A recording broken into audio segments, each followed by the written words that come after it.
We thank Allah Subhanahu wa Taala for giving us another opportunity to continue with our program Seerah series. And today will be a Seerah 70. And we hope we can get knowledge from the history of Rasulullah Sallallahu Alaihi Wasallam, and hope we must take example of the story of our beloved Prophet to reflect into our lives. So without further ado, I present Shaykh Aziz.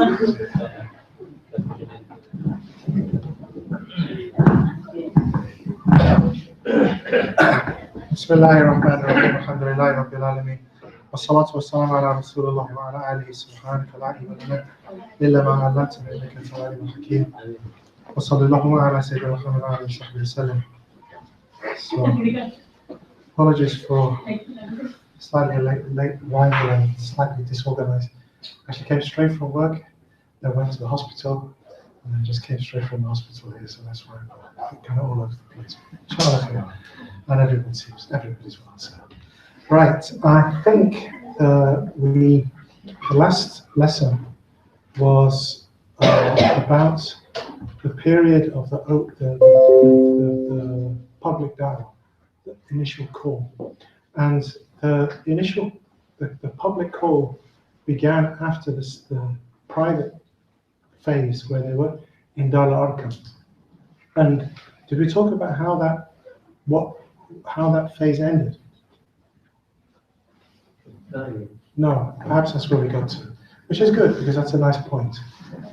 It ended with the 40th man joining Dar al-Arqam, and that's quite important because this number 40 seems to be quite significant. That the first Jum'ah had 40 people. The first time that the da'wah, the call, went public was when there were 40 men. So this number of 40 men seems to be a significant number. And that's the reason why in the Shafi'i madhab and in the Hanbali madhab, the Jum'ah isn't actually valid with less than 40 people. And they have strong evidences from that, firstly. And most importantly is that the first Jum'ah had 40 people. And there was no Jum'ah up until that point. And once they reached 40, then they prayed. So who was the 40th man? There was a Umar ibn Khattab. Umar ibn Khattab was a man who was known for his aggression. He was also known for many other qualities in Jahiliyyah, but he was very quick to react. If something was wrong or something that he perceived to be wrong, he dealt with it immediately. And this happened several times during the Seerah. You see that he's really quick to deal with things. There's an occasion which we didn't talk about yesterday. There's another dars that we teach, which we talked about the Battle of Badr. And seeing as nobody was here yesterday, I'll tell that story anyway. Or did I tell the story last week? No. On that occasion of the Battle of Badr, somebody, Prophet Muhammad said, if anybody sees Abbas, his uncle, don't hurt him. If anybody sees Abbas, don't hurt him, because of course Abbas was with the Quraysh, and he traveled to Badr with an enemy, so to speak, and he was going to fight, or he was in the army fighting against the Muslims. So the Prophet Muhammad said, if any of you gave the instruction, if any of you sees Abbas, don't hurt him. If any of you sees Abu Bakr, don't hurt him. And he mentioned specific people. And then one of these people turns around and he says, hey, if I have to meet my uncle, he expects me to kill him. But when it comes to his uncle, we're not supposed to touch him. And this word got to the Prophet Muhammad and it hurt him. It hurt his feelings, that somebody could think like that from his own army. So he asked Umar ibn Khattab, what would you say of somebody that struck the face that looked like the Prophet? Because Abbas and the Prophet Muhammad were almost the same age. There were just 2 or 3 years between them. And they were very close in image. They looked the same. How would you feel? And Umar ibn Khattab took his sword out. I'll kill him. Meaning the man that said it, I'll kill him now. He's a munafiq. And the Prophet Muhammad said, no, I didn't mean kill him. I just wanted to know how would you feel? And then there's another occasion which which I've also mentioned previously in this class, where Umar ibn Khattab was present, where somebody came and touched the Prophet Muhammad sallallahu around the neck, and he took out his sword and he says, "Bisayfi hada ya Rasulullah? Should I just kill him?" And the Prophet Muhammad sallallahu alaihi wasallam then told him again. So Umar ibn Khattab had this quality, when he saw something wrong, he dealt with it. Now, in the context of Jahiliyyah, that's a noble quality, but it's not guided until you know what's right and wrong. Until you know what's right and wrong, if you're quick to react, "Oh, I don't like that," and then you hit somebody, that's not a good quality until you react only when you're following the truth. And then when you react, deal with it. It's a good quality. And that's why the Prophet Muhammad sallallahu alaihi wasallam, when he was asked, somebody came to him and says, "Who's the best of the believers? Who's the best of the believers?" And the reason why they asked that question was because in the eyes of the Prophet Muhammad, in the way that he dealt with people, everybody thought that he loved them more than everybody else. Everybody thought that they were the best. So they came to him and asked him, "Who is actually the best?" So who is the best? And he said on different occasions, different people, but mainly he would always say Abu Bakr or Umar, and occasionally he would say Sayyidina Ali. So if you look at the hadith, sometimes he would say one of them, but it depends on what the context of the question was. So he said the best, who's the best? He says, "Atqakum," the one who's most righteous, who has the most taqwa. He said, no, that's not what we mean. We mean, who's got the most taqwa?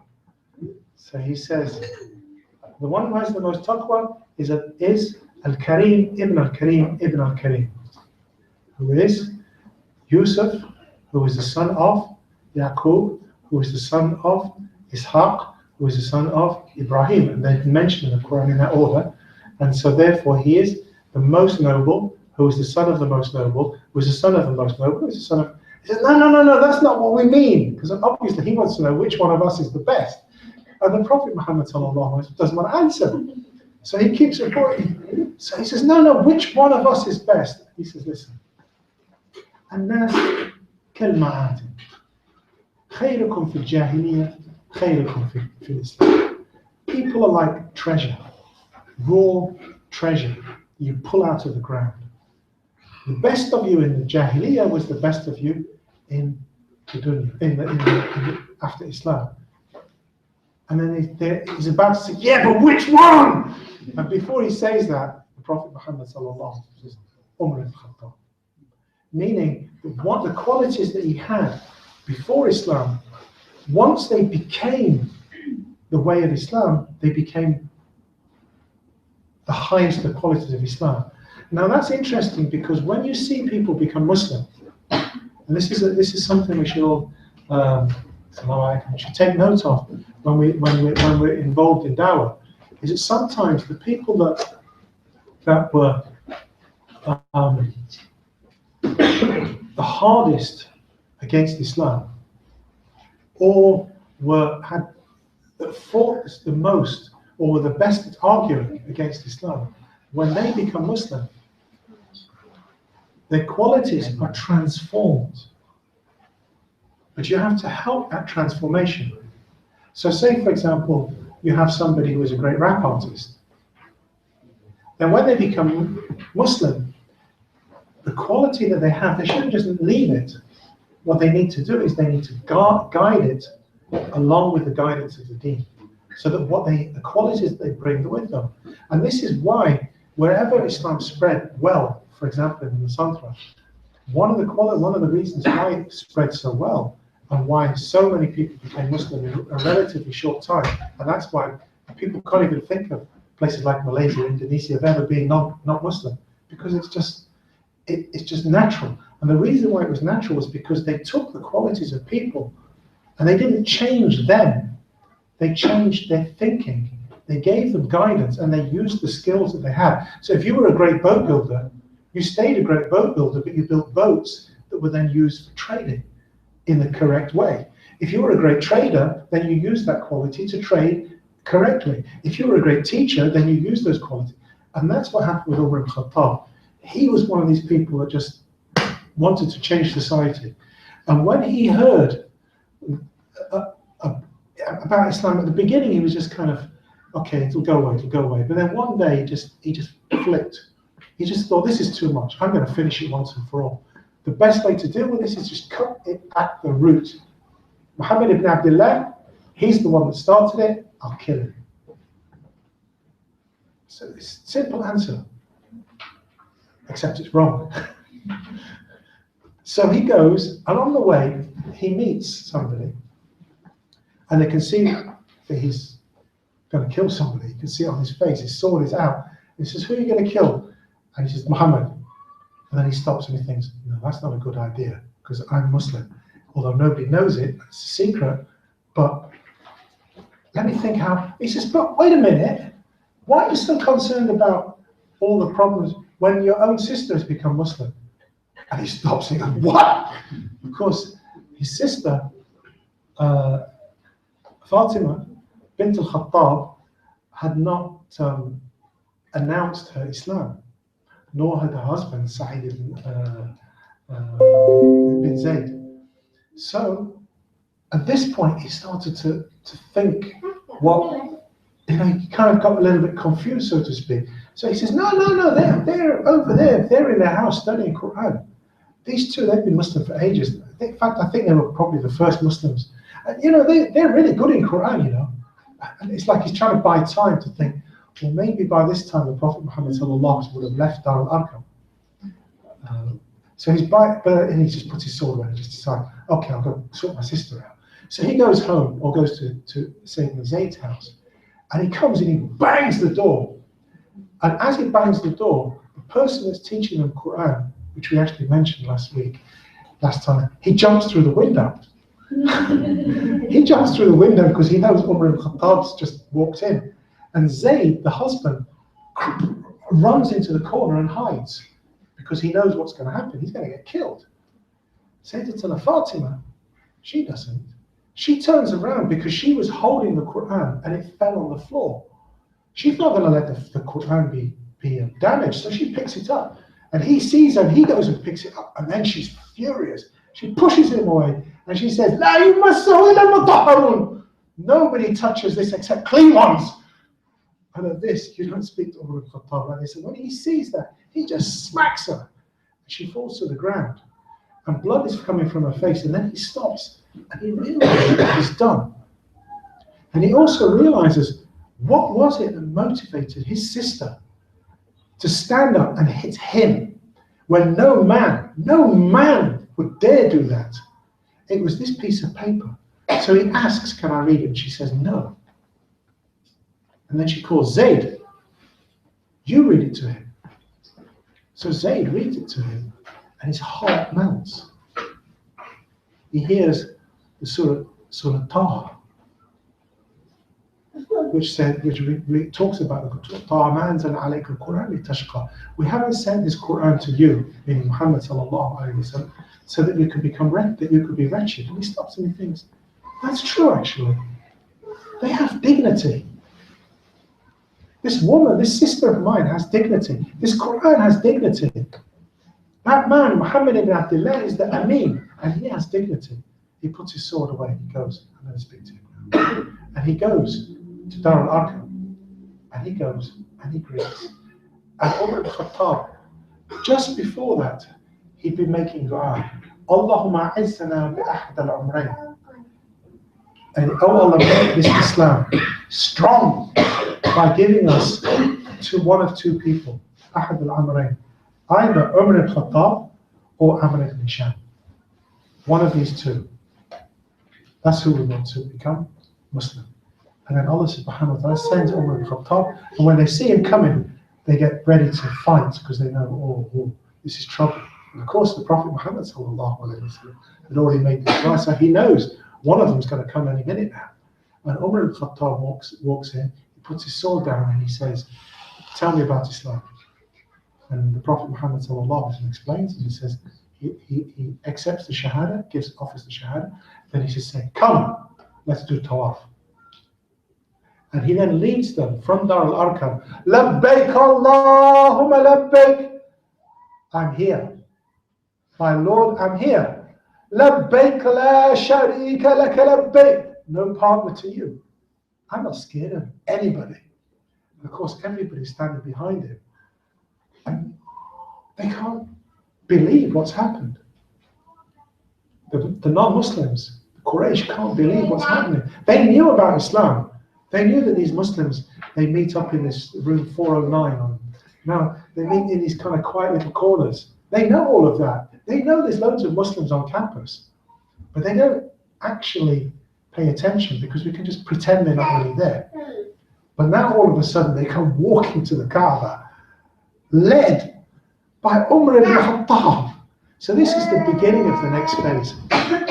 Now, every once in a while we've been referring to this book, Martin Links, just because I like it.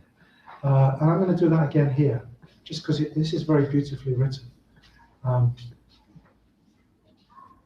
And I'm going to read from page 60, which is chapter 21.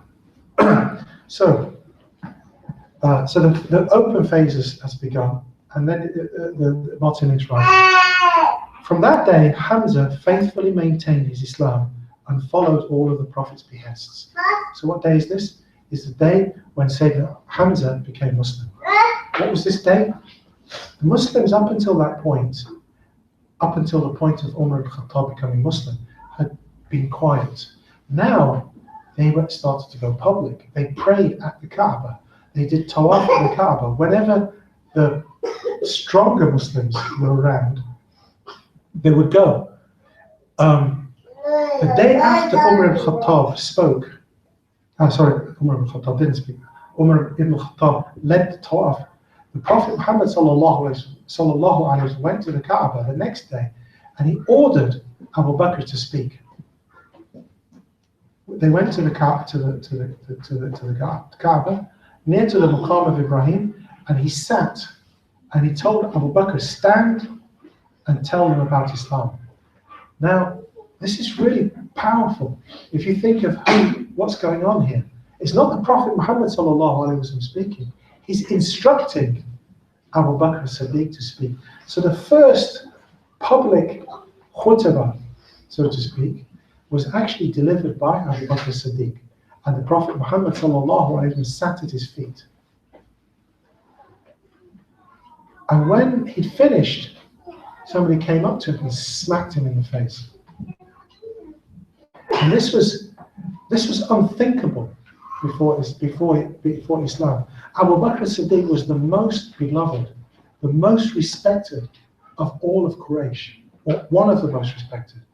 And certainly of his generation, the Prophet Muhammad sallallahu alaihi wasallam and Abu Bakr as-Siddiq were the real gems. There were others, Abu Sufyan, but not to the same extent. Sayyidina Hamza, for different reasons. Abu Jahl, they're all about the same age. Abu Jahl was also famous because he was very brave. And like Umar ibn Khattab, he also had a temper. He was also quite clever when it came to dealing with things. So each one of these had their own qualities, but Abu Bakr had this ability to speak, so he spoke. And as this more public phase started to come, the Prophet Muhammad sallallahu alaihi wasallam, Abdul ibn Mas'ud on one occasion, and Abu Bakr on many occasions used to speak publicly, but mainly it was the Prophet Muhammad sallallahu alaihi wasallam. One day he was speaking, and this is the day that it's referring to. It says the day that Hamza became Muslim. What was this day? He went near to Mount Safa, and Abu Jahl, he couldn't stand it anymore. So he just went and he started to insult him, start to throw really nasty comments, real personal insults. Jazakallah, thank you so much. Really quite rude, really rude. Now, do you remember when we talked about Half al-Fudul? Yeah. Somebody remembers. Yeah, somebody remembers. Half al-Fudul. What's Half al-Fudul? They all gathered to make a Uh-huh. contract. Uh-huh. I look at the Glasgow and Well, you're mixing two stories. yeah. Did you do one that we meet at a house? Okay, they met in a house. Okay, some guys met in a house somewhere in Mecca. Yeah. Okay, there was a time where somebody was traveling to Mecca and he was badly treated. And then after that, not the Muslims, the people of Quraysh decided that they would get together and they would make an agreement that if anybody came without protection from a clan, because in those days, the Arabs, if you were part of this clan, you're protected by them. If you're a confederate of that clan, if you're associated with that clan, you'll be protected. And if you're with this clan, you're protected by them. And if you have no clan, tough. People can beat you up and do what they like to you because you have no power, no protection. Now, Hilf al-Fudul was where the people came together and they all agreed, everybody, all the leaders of Mecca agreed. So all of the big people like Abdul Muttalib, the grandfather of the Prophet Muhammad sallallahu alaihi wasallam, actually was Abu Talib, his uncle, and sorry? Okay, you're going to come to the name. Do you remember the name? I think something like that. Okay, Abdul bin Jad'an. Well done. So Abdullah ibn Jad'an, he had a house which was very near to Mount Safa. So he was one of the elders, Muhammad. So this house, after the house of Abdullah bin Jad'an, was where they made this agreement, where all the tribes came together. And among the tribes was two young boys. One who was a relative of the owner of the house, whose name was Abdullah bin Jad'an at-Taymi. Abdullah bin Jad'an at-Taymi, because he's from the tribe of Taym, which is the tribe of Abu Bakr. So his relative, his young, not grandson, but grandnephew, so to speak, one of the younger boys, he attended. Likewise, Abu Talib brought his young boy along, who was Muhammad sallallahu alaihi wasallam. So these two young boys were there. We talked about this story some time ago. Now, of course, all of those older generation had died, including Abdullah bin Jad'an. And when Abdullah bin Jad'an died, he left behind him his house and his servants. Now, there was one lady who was a slave in the time of Abdullah bin Jad'an, and he said, when I die, she's free. So she was free, she's a freed slave, and her responsibility was to look after this house. So she was living in this house, the house of Abdullah bin Jad'an, looking at her. She's furious because she remembers Hilf al-Fudul, the day when we talked about justice, about fairness, about respect. Basically, it was a charter of human rights. She remembers this, and then she sees this man, Abu al-Hakam al-Makhzumi, Abu Jahl to the rest of us, insulting this man who's done nothing.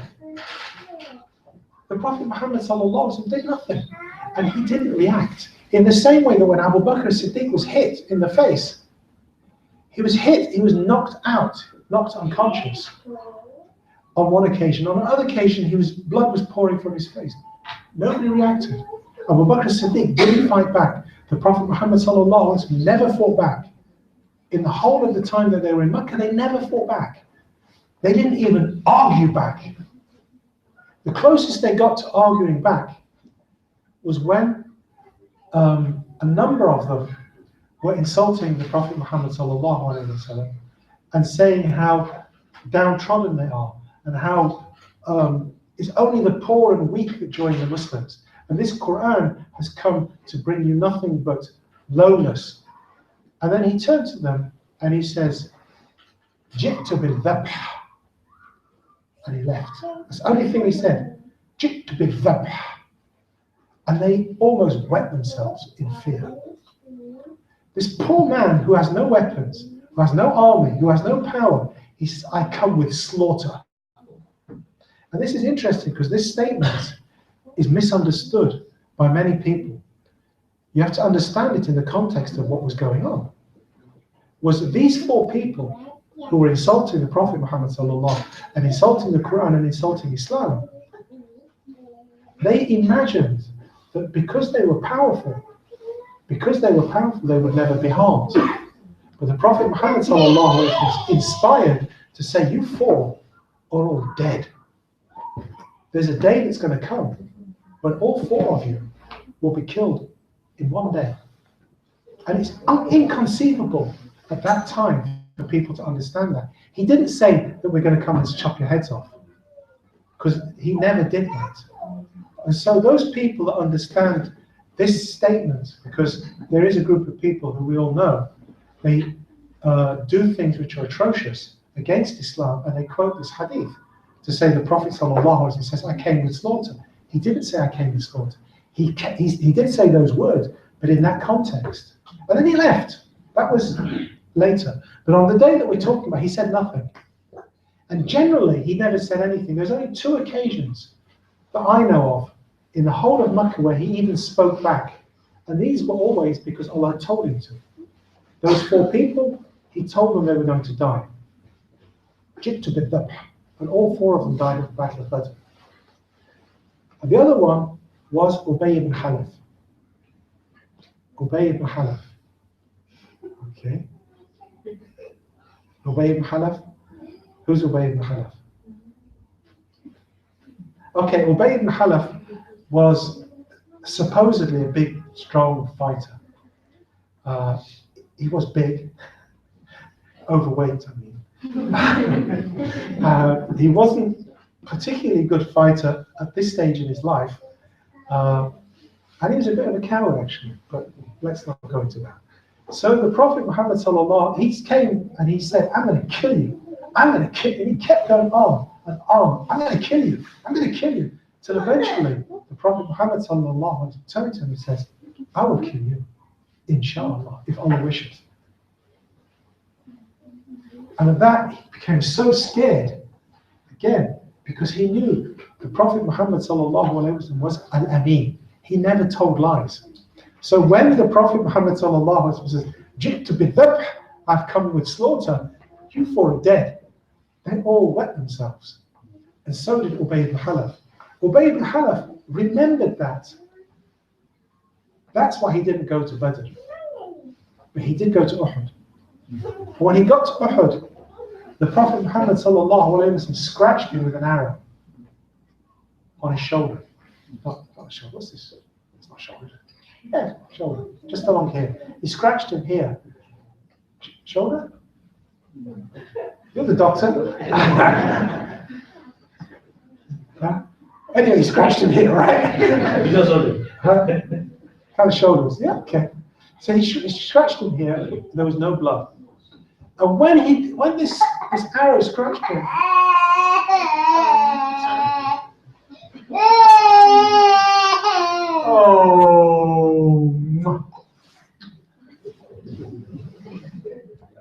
when it scratched him there, he said, Muhammad has killed me, Muhammad has killed me, Muhammad has killed me. And he kept running around. He said, there's not even any blood. There's no blood there. He says, no, he killed me, he killed me. You see the yaqeen, even of the kafir. And of course, when he went back to Makkah, he did die. Nobody knows how, but he died from that wound, where there was no blood. So, the Prophet Muhammad sallallahu didn't respond. Usually, these are the only 2 occasions he did respond. And the time that we're talking about, the day when Hamza became Muslim, he didn't respond. He just got up and he left. And then Abu Jahl was feeling, yeah, I'm the man. So he just walks away, no answer. And he goes and gets his pals together and they sit and they start to kind of boast about it. See what happened? See, these Muslims, they don't want to fight. And then Sayyidina Hamza comes. Sayyidina Hamza had all this time stayed out of this. He's not interested in politics. He's not even interested in religion, really.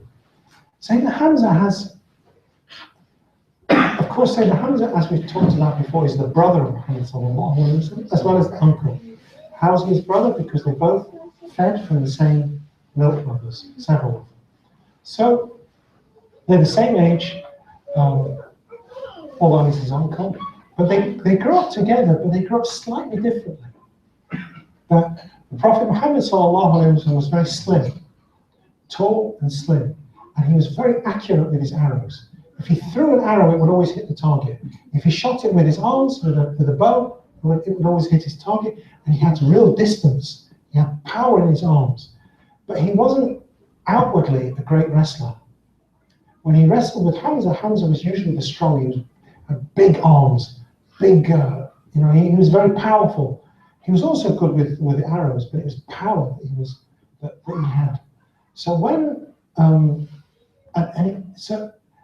he used to spend a lot of the time out in the mountains as well, because there's a tradition among some people in Mecca.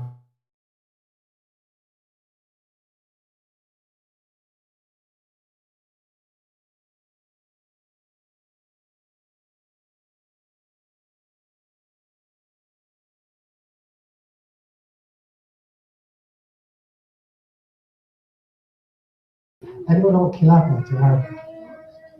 Dogs. I think, and that's why it's not really appropriate to call him by what everybody knows him by, because you should really call him by his real name, Hakim ibn Murrah. But everyone knows him as Kilab. And the reason he was called Kilab was because he used to go out and feed.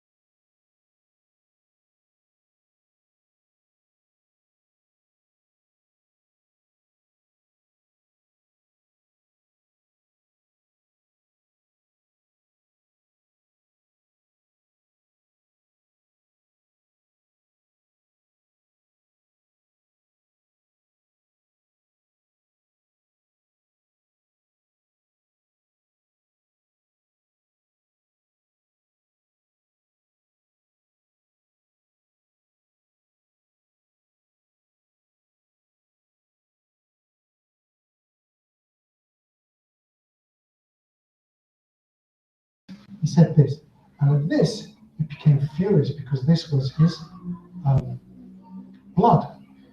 But also, it's injustice. You don't speak like that about anybody.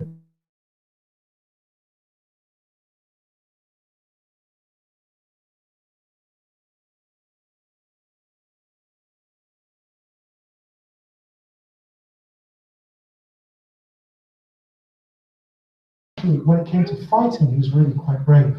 And you see that in the Battle of Badr, for example, he was the most ferocious of all of the Quraysh before he died, of course. But here, he got up and then he realized two things. One, this is Hamza. Hamza is the strongest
and she says, yeah, it was on 16th of June, 2007.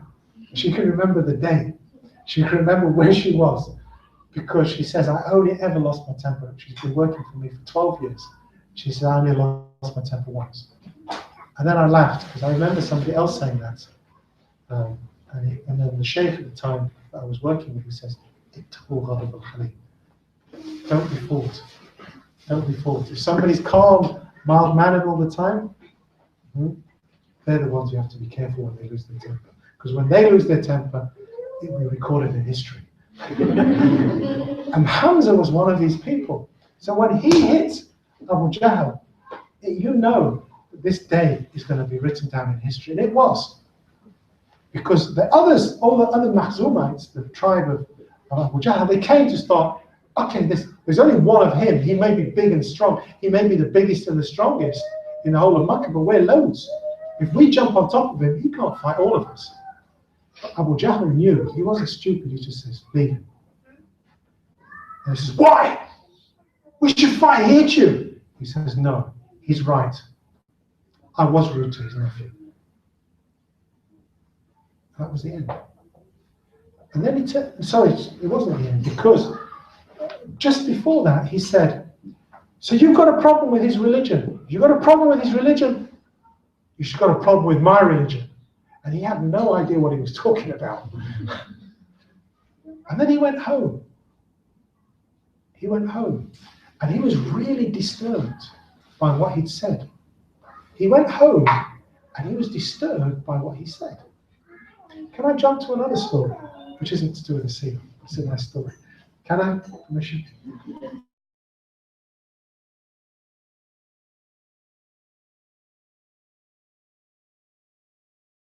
No Swedes. No? Good. Not that I'm going to start insulting the Swedes, but Sweden has a very strong drinking culture, like Scotland. And they have competitions to see who is the best drinker. And there's different categories of drinking. You've seen the Brit Awards, the best male artist, best female artist, best group, best new artist. And that's what they have, the Swedish Drinking Awards. And you have like the top Swedish drinking champion. And about, I laugh, it's true. About 20 years ago,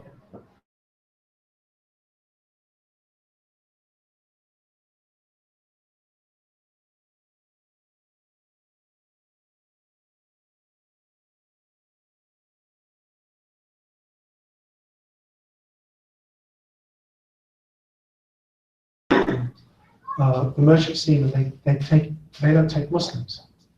Basically, they don't Pakistanis on their boats. Sorry. So their rule was no Muslims because they like drinking. So this guy, Swedish, he signs up, and they say, "Yeah, you can sign up. Anybody can sign up except Muslims." He says, "Well, but I'm Muslim. You say I can't? You say."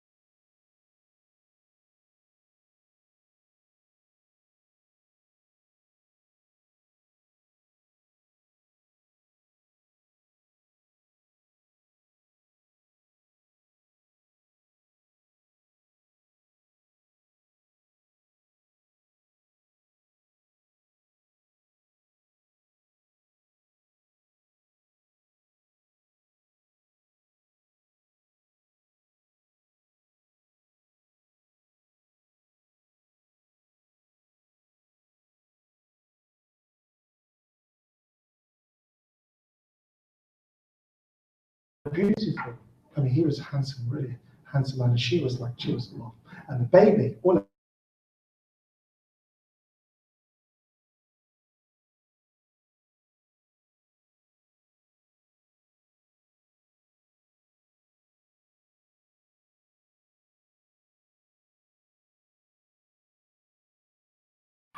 who was the ex-drinking champion, he said, "I'll look after Olaf." So Olaf came and lived with him. And then Olaf became Muslim. The 11-year-old boy became Muslim. When the parents found out, they started to look into Islam. And then Olaf's dad became Muslim. So the two drinking champions of Sweden both became Muslim without contact with any Muslims at all. Without contact with any Muslims at all, except his Olaf's mum. And she was Bosnian, but she wasn't ever brought up in. She had no understanding of Islam until after Olaf became Muslim. And then, alhamdulillah, when Olaf died, she became serious in her team as well. Now, that's what happened to Hamza. He went home and he went through this crisis what's all this Islam about? I don't believe in it. I don't know what this religion. Whoa. So eventually he goes to the Prophet Muhammad and he tells him, he said, I said this, but I didn't believe it. In fact, I don't even know what all this religion's about, and I want to take it back. He went through this crisis. What did the Prophet Muhammad do? Put his hand on his chest. Put his hand on his chest. And he made dua. And he said, say these words. And then he said the Shahada again.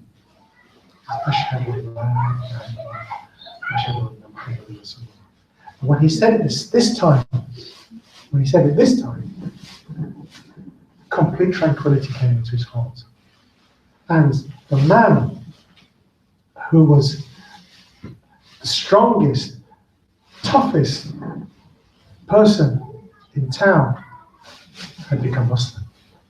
Shortly after, the toughest, most angry person in town had become Muslim. So when we go back to this sentence where it says, from that day, Hamza faithfully maintained his Islam and followed the Prophet,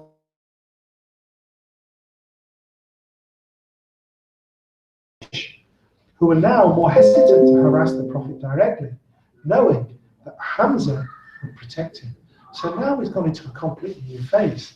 Now, not only are they speaking publicly, nobody can touch the Prophet Muhammad, because if you touch him, you've got Hamza to deal with. You've got Umar ibn Khattab to deal with.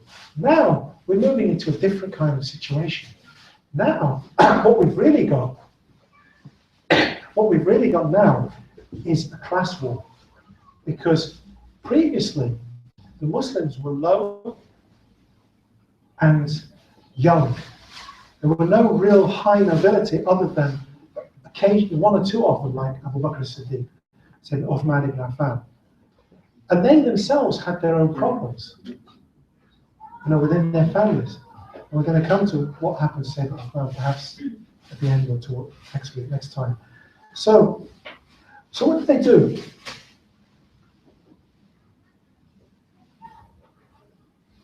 On the other hand, this totally unexpected event made them all the more conscious of what they considered to be the gravity of the situation. In other words, they now know this is serious. If the leadership of our community have become Muslim, then this is a big problem. And it increased the sense of the need to find a solution and to stop a movement which was, so it seemed to them, could only end in the ruin of their high standing among the Arabs.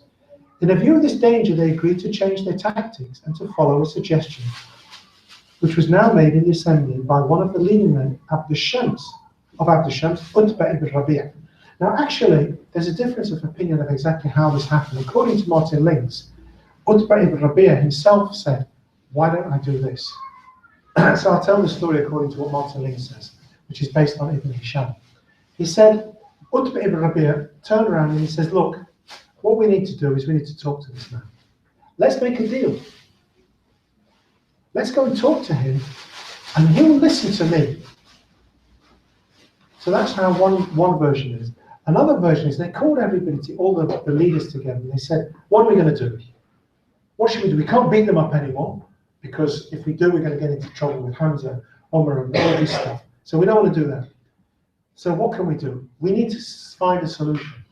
So somebody said, listen, why don't we send al-a'lam bis-sihr wal-kahana wal-shi'r, the one who knows the most about magic, the one that knows the most about poetry, and the one that knows the most about kahana, soothsaying. Do you know what it is in Malay? Because I know what it is in Urdu. Kahana in Urdu is kahana.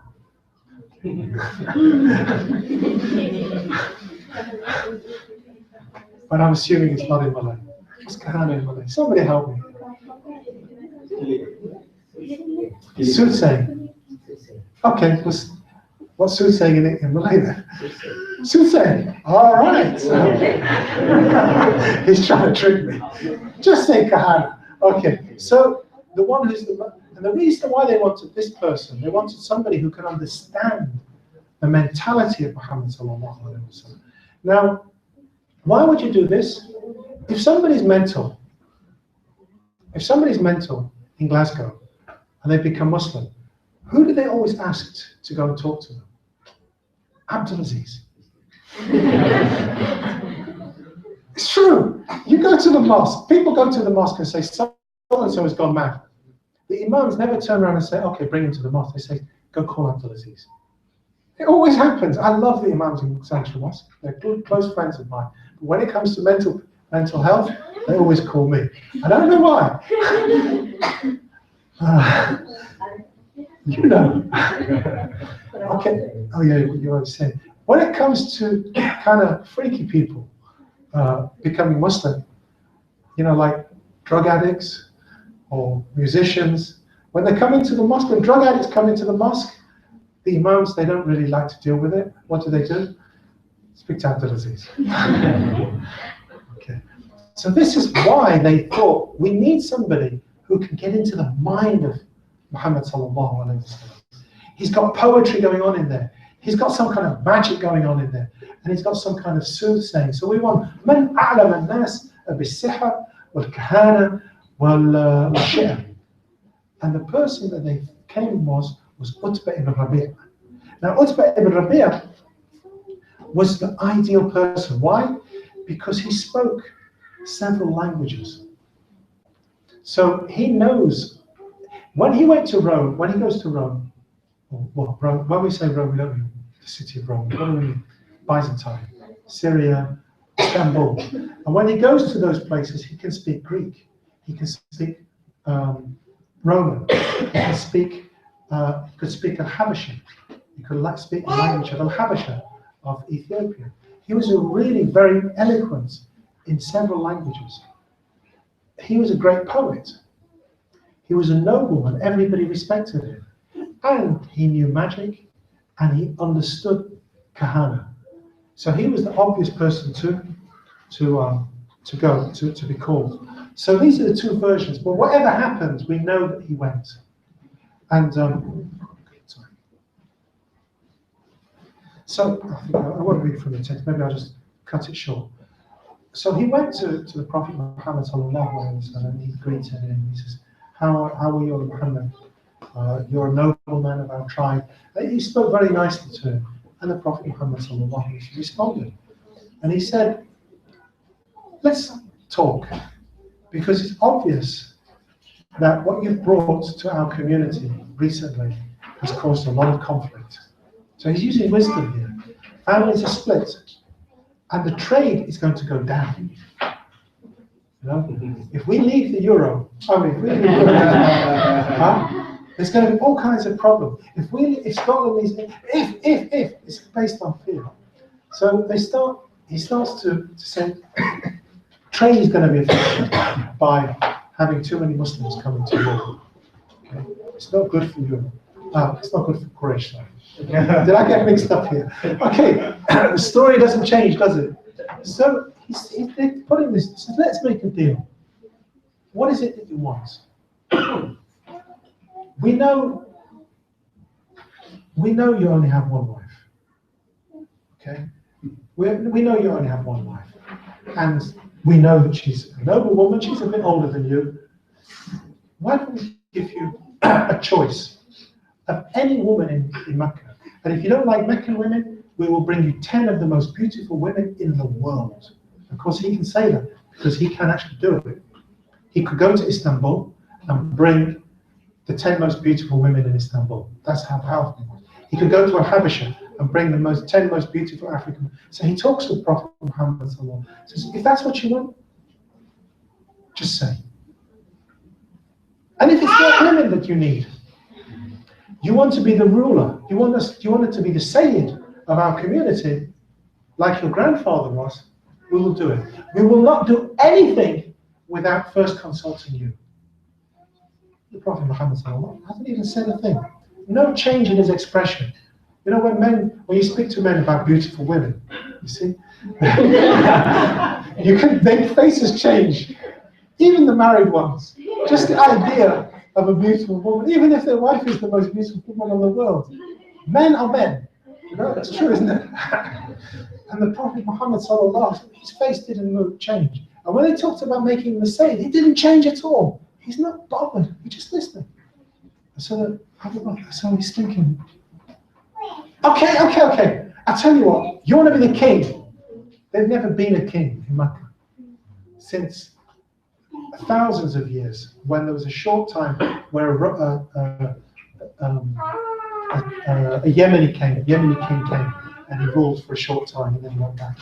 There's never really been a king, but we'll make you the king. If that's what you want, we will make you the king. Prophet Muhammad hasn't even shifted his face at all. And then he says, okay, we realize that you hear these voices. We'll get rid of them for you. We'll get you the best doctor on the planet. And he keeps going on. And the Prophet Muhammad just says, I don't need women. I don't need wealth. I don't want to be, and I have no need of a doctor. And Utbah ibn Rabi' didn't know what to say. And then Allah subhanahu wa ta'ala inspired the Prophet Muhammad sallallahu alayhi wa sallam to recite Quran. So I'll just read what happened here. So Utbah was prepared to make at least a semblance of healing. So he said, okay, let me listen to what the problem is. Out of policy towards a man, he hoped to win. So then the Prophet Muhammad sallallahu alaihi wasallam, he read Surah Fussilat, the beginning of Surah Fussilat, and he started to read this. And as Utbah heard it, he couldn't imagine how beautiful the language was. And when Utbah left the tribe, the Quraysh, and he went to see the Prophet Muhammad sallallahu alaihi wasallam, he was a big, strong, tough negotiator. You know, he could have walked into the UN. This was the Angela Merkel of Quraysh. And here he's sitting in front of the Prophet Muhammad sallallahu alaihi wasallam, just blown away by the language. And then he comes to a point where it talks about what will happen to those who disbelieve. And he says, stop! I can't take any more. Why? Because he knew it was true. And he came back, and they looked at him, and he was no longer Angela Merkel. Actually, he was Angela Merkel afterwards. You know, Angela Merkel, after her big speeches before, she came back all in tears. So he came back and he was shaking. And they said, what happened to you? Did he put magic on you? He says, that wasn't magic. That's not magic. He says, what is it then? Did you listen to his poetry? He says, that's not poetry. That is not poetry. That is not magic. Leave me alone. And then he went home. You know, he couldn't take it. And they thought, what happened to Utbah ibn Rabi'? He didn't become Muslim, but he was so affected by it. Now, when they were in Dar al-Arqam, there was already one of the leaders, Walid ibn Mughira, who used to go there every single night. Walid ibn Mughira was another poet, and he used to go to Dar al-Arqam, and he used to sit and listen to them reciting Quran. He used to listen to them reciting Quran. You know, I had a friend of mine who was also in a band. He was a rocker, and he was like into like heavy. I mean, he was into even heavy stuff than I was into. He was like into death metal, like. But secretly, his favorite artist was Nusrat Fateh Ali Khan, a Qawwali singer, and he knew all of the Qawwalis. And his favorite one was this most famous Qawwali, which is Allahu, Allahu. And he used to, I mean, he was like this big, long hair and leather jackets. And then secretly, he'd go home, when he'd come off stage, he'd go home and he'd put Allah. So this was Walid ibn Mughira. He was like the death metal of Quraysh. But at night, he used to go and sneak off to listen to the Prophet Muhammad sallallahu alaihi wasallam reciting Quran. And when people asked him, he got caught one day by Abu Jahl. And Abu Jahl asked him, where are you going? What are you up to? And he says, look, just don't tell anybody. but that Quran is really beautiful. He says, there is no way that is not from God. And Abu Jahl just said, it's true, isn't it? And Walid ibn Mughira looks at him and thinks, you heard it too. And then they stop and they realize what they're doing. But they're both listening to Quran and agreeing that it's from God. They say, don't tell anybody. Don't you dare tell anybody. They go their separate ways and they never speak about it again. They never speak about it again. Now Walid ibn Mughira, he then decides, okay, I'll make a deal. If Utbah ibn Rabi'ah can't do it, I will do it. But I'm not stupid. I'm not going to go speak to him directly. The reason why is because I know what happens when you listen to Quran. Then even death metal disappears into spirituality. I'm not going to speak to him, I'm going to speak to his uncle. And I'm not going alone. I'm going to bring 40 men with me. Special number. So he comes along with 40 guys to Abu Talib. And he says, yeah, Abu Talib, we respect you, we love you. Look, this is the people of Quraysh. Look at us. And it's all 40 of them. All the different tribes are represented. And Abu Talib's thinking, what's going on here? He says, we want to talk to you about your son. He says, no. Don't talk to me about my son. Of course, by son he means his name. Don't talk to me behind his back. Let him come. If you want to talk, so they're even happier now because they can talk to Abu Talib and get to the Prophet Muhammad sallallahu alaihi wasallam. So they call him. And he goes through the same old stuff. If it's women you want, we will divorce our wives. You can choose any woman in Mecca, even if she's married. We will arrange it for you. Not even a smile. He's not interested. And the same thing about making you the king, making you this. And the Prophet Muhammad sallallahu alaihi wasallam says nothing. So Walid ibn Mughira's last thing is, okay, let's make a deal. We won't go against Islam. In fact, we will pray to your God for 1 year. Next year. Next year we'll pray to your God if you pray to our God this year, and then we'll take it in turns. 1 year, all the gods, and then the next year, and look at this. Look at it this way. If we're right, you get part of our goodness. And if you're right, then we get part of your goodness. Isn't that a good deal? He's clever. But cleverness has got nothing to do with this. Allah subhanahu wa ta'ala sends down the verse. Qul, ya ayyuhal kafirun. Oh, you disbelievers. La a'budu ma ta'budun. I don't worship what you worship. Wa la ta'bud. Wa la antum a'budun ma a'budu. Wa la a'budu ma ba'tum. Lakum dinukum wa liya din. And he sends them away. And then they come a second time. This time they don't want Muhammad sallallahu alaihi wasallam. They come to him and they say, look, Abu Talib, we came in peace. We offered him a lot. I'm just telling you, stop him. Stop him. You have the power to stop him. And if you don't stop him, we will deal with you. Abu Talib, this is an old man. We will deal with you. Meaning, you will be punished. And he goes to the Prophet Muhammad sallallahu alaihi wasallam and says, please, just stop this. And the Prophet Muhammad sallallahu alaihi wasallam turns to him and says, if they gave me the sun in my right hand and they gave me the moon in my left hand, I would never give this. And then Abu Talib says, if that's how you feel, I will always stand by you. If that's how you feel, I will always stand by you. So Muhammad sallallahu alaihi wasallam has now built this group of supporters. Still, there's a lot of animosity, and that threat to Abu Talib wasn't just light words. They actually start to take it out on him and on some of the other people in the community. Inshallah, I'm going to stop there because we'll talk about that. Any questions about what we've covered?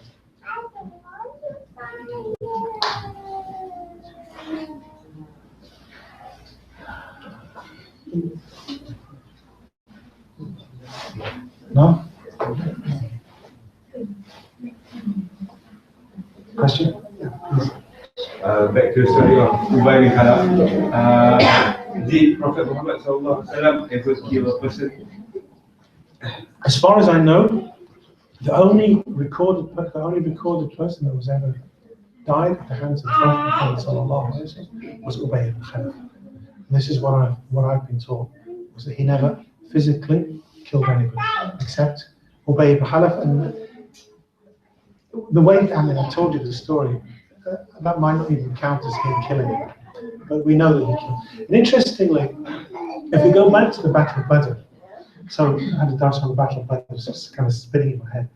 Of course, the Prophet Muhammad ﷺ takes up the stone, the sand, and he throws it, and everybody gets struck, all of the Quraysh, every single one of them gets this dust in their eyes. And then Allah subhanahu wa ta'ala says, وَمَا رَمَيْتَ إِذْ رَمَيْتَ وَلَكِنَّ اللَّهَ رَمَى. You were the one, you didn't throw when you threw, but it was Allah who threw. In other words, even when the Prophet Muhammad ﷺ killed Ubay bin Khalaf, it wasn't really him that killed him. It was Allah subhanahu wa ta'ala did it, and that's why it's proof that Allah can do it anything He wishes. And it also teaches about what yaqeen is that even the enemies of Muhammad sallallahu alaihi wasallam had yaqeen in the Prophet Muhammad sallallahu alaihi wasallam. No one ever doubted it. No one ever doubted it. They doubted Jibreel. They said Jibreel was a liar, but they never said that Muhammad sallallahu alaihi wasallam was a liar. That's why they denied the Quran, not because the Prophet Muhammad sallallahu alaihi wasallam had it, but because the person that brought it to him was the liar. They never ever claimed he was a liar. That's the certainty they had.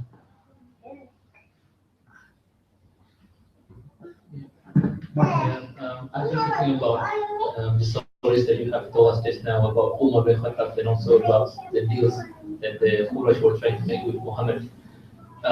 So one thing that I realize is that the lesson is if you are a Muslim, it's important not to compromise with our belief and our principles. So my question is that to what extent can we compromise, let's say, in situations where we are being subjected to oppressions, and also in situations I'm just going to give an example here. For example, if people are making funny cartoons of Muhammad, for example, to what extent should we be firm? And I think you need wisdom. One of the most important things about wisdom is understanding the situation and responding in the correct way. So the first point you made was very, very true. There is no compromise in our belief.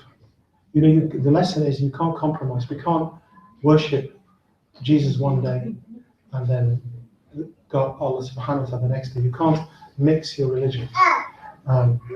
And we can't compromise on our notion of God, our notion of Allah subhanahu wa ta'ala, for example.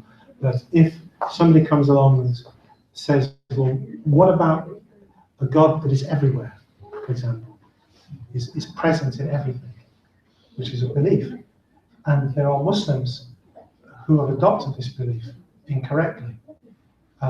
We can't compromise because that's an incorrect belief, and we have to make it clear that in Islam that is not an acceptable belief, and those people who hold those beliefs are not within the fold of Islam. So within the belief, there is no compromise.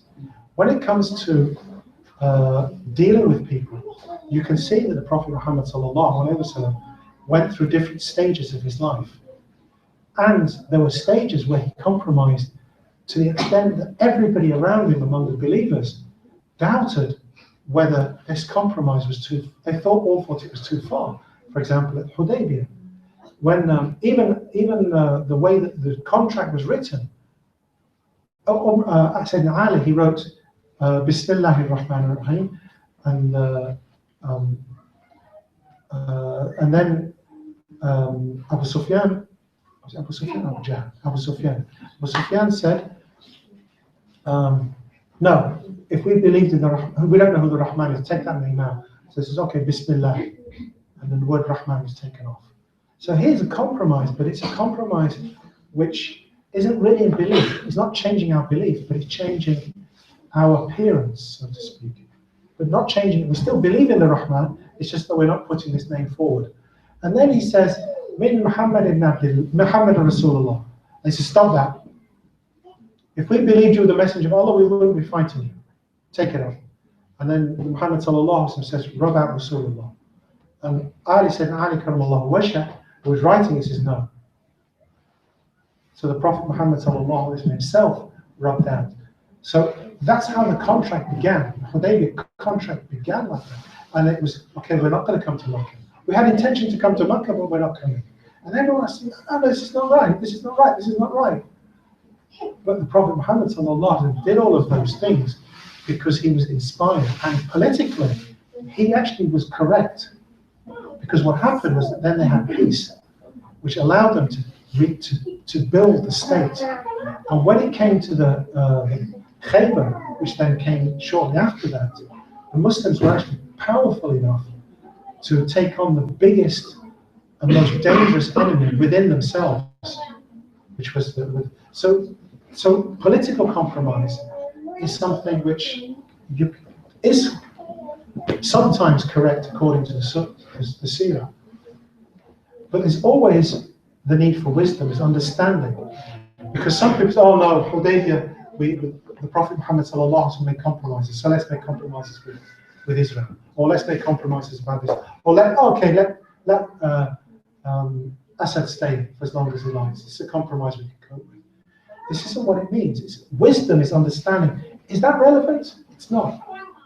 It's not relevant. That's what's really required. So there is times where we can compromise in our dealings with people. And dealings with people is also called siyasa in Arabic, which is translated as politics. So in our politics, so to speak, you can have compromises. But it has to be with wisdom, and you need to understand, how does this apply? How does this point of the Seerah apply? Because often people don't, they make their decision, and then they find something in the Seerah and say, oh yeah, we can have women in ours. Where does it say in the Sharia? Oh, find it. And they find some imam to find some kind of reason for the compromise, but they've made the compromise already. So the true people are the people who come from understanding the Seerah and then apply it. And that's what we need. And it's not easy. It's really, really not easy on a private level, personal level between us. And even harder on a big political level when it comes to countries, society. Things like, I don't know whether you'll be voting about Europe, but even things like this where we need to think about how does it affect, how do we make decisions about political choices. It's not easy. Wallahu a'lam. I don't know if that answered your question, but sure. So if there are no more questions, we'll finish with Surah Al-Asr and the dua. Bismillahir Rahmanir Rahim. Wal-Asr inna al-insana lafi khusr illa alladhina amanu wa amilus solihat wa tawassaw bil-haqq wa tawassaw bis-sabr. Subhanaka Allahumma wa bihamdik, ashhadu an la ilaha illa anta, astaghfiruka wa atubu ilayk. Wa sallallahu ala sayyidina Muhammadin wa sallam. Subhana rabbika rabbil izzati amma yasifun. Wa salamun ala al-mursalin. Alhamdulillah. Jazakumullahu khairan.